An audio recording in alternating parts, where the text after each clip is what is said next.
सिपाही पासदारान इनकलाब इस्लामी के कमांडर का कहना है कि ईरान के जुनूबी इलाकों में एलीट मिलिट्री फोर्स की बड़े पैमाने पर होने वाली फौजी मशकों ने काबिज सिहोनी रियासत को बड़ा साफ और वाज़ेह पैगाम दिया है।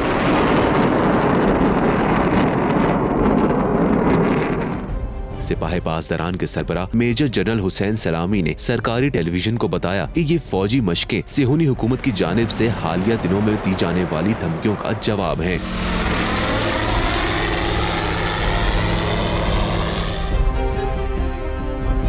उन्होंने खबरदार किया कि किसी भी किस्म की गलती की सूरत में इस्राएली हुकूमत के हाथ काट दिए जाएंगे। ईरान ने 5 रोजा फौजी मशकों के इख्तिताम पर मुतादिद बैलिस्टिक मिसाइल फायर किए, जिनके बारे में फौजी जनरलों ने कहा कि ये सिहोनी रियासत के लिए एक इंतबाह है। उन्होंने कहा कि मिसाइलों ने मतलूबा हदफ को निशाना बनाया और इसे तबाह कर दिया।